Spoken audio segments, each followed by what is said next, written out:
या देवी सर्वभूतेषु मां शैलपुत्री रूपेण संस्थिता। नमस्तस्यै नमस्तस्यै नमस्तस्यै नमो नमः। जय मां शैलपुत्री। सभी भक्तगणों को नवरात्रि की हार्दिक शुभकामनाएं। मां आदि शक्ति हम सभी की मनोकामना को पूर्ण करे। यह नवरात्रि सभी भक्तगणों के लिए जीवन की सबसे आनंदमय नवरात्रि हो।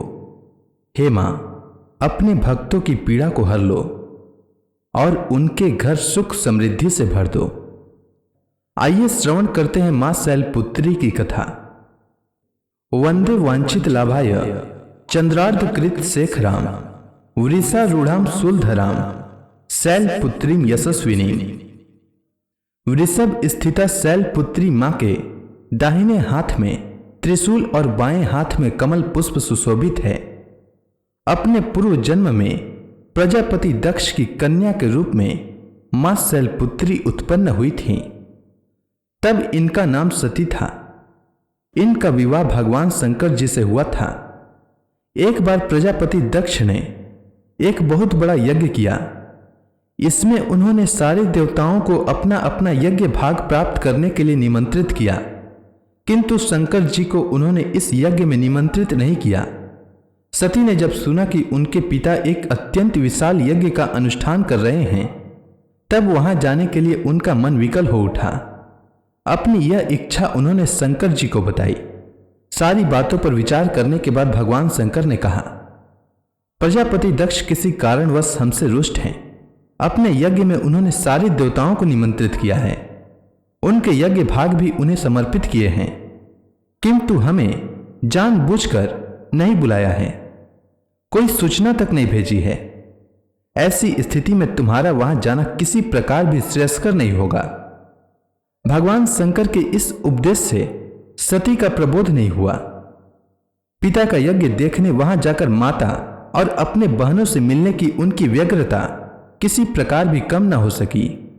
उनका प्रबल आग्रह देखकर भगवान शंकर जी ने उन्हें वहां जाने की अनुमति दे दी। सती ने पिता के घर पहुंचकर देखा कि कोई भी उनसे आदर और प्रेम के साथ बातचीत नहीं कर रहा था। सारे लोग मुंह फेरे हुए थे। केवल उनकी माता ने उन्हें स्नेह से गले लगाया। बहनों की बातों में व्यंग और उपहास के भाव भरे हुए थे। परिजनों के इस व्यवहार से उनके मन को बहुत क्लेश पहुंचा। उन्होंने यह भी देखा कि वहां चतुर्दिक भगवान शंकर जी के प्रति तिरस्कार का भाव भरा हुआ था और दक्ष ने उनके प्रति कुछ अपमानजनक वचन भी कहे। यह सब देखकर सती का हृदय शोक, गलानी और क्रोध से संतप्त हो उठा। उन्होंने सोचा, भगवान शंकर जी की बात न मान, यहां आकर मैंने बहुत बड़ी गलती की है। वे अपने पति भगवान शंकर जी के इस अपमान को सह न सकी। उन्होंने अपने उस रूप को तत्क्षण वहीं योगाग्नि द्वारा जलाकर भस्म कर दिया। वज्रपात के समान इस दारुण दुखद घटना को सुनकर शंकर जी ने क्रोध होकर अपने गणों को भेजकर दक्ष के इस यज्ञ का पूर्णतः विध्वंस करा दिया। सती ने योगाग्नि द्वारा अपने शरीर को भस्म कर अगले जन्म में शैलराज हिमालय की पुत्री के रूप में जन्म लिया। इस बार वह शैलपुत्री नाम से विख्यात हुई और पार्वती तथा हेमवती यह भी उन्हीं के नाम हैं। उपनिषद की एक कथा के अनुसार इन्हीं ने हेमवती स्वरूप में देवताओं का गर्व भंजन किया था। शैलपुत्री देवी का विवाह भी शंकर जी से ही हुआ था। पूर्व जन्म की भांति इस जन्म में भी वे शंकर जी की ही अर्धांगिनी बनी। 9 दुर्गाओं में प्रथम शैलपुत्री दुर्गा का महत्व और शक्तियां अनंत है। अब सभी भक्तगण हाथ जोड़कर मां शैलपुत्री का ध्यान करें। आरती होने वाली है।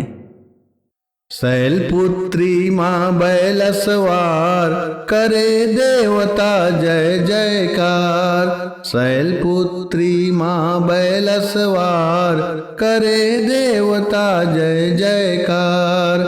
शिव शंकर की प्रिय भवानी तेरी महिमा किसी ने न जानी। पार्वती तू माँ कहलावे, जो तुझे सुमिर सो सुख पावे।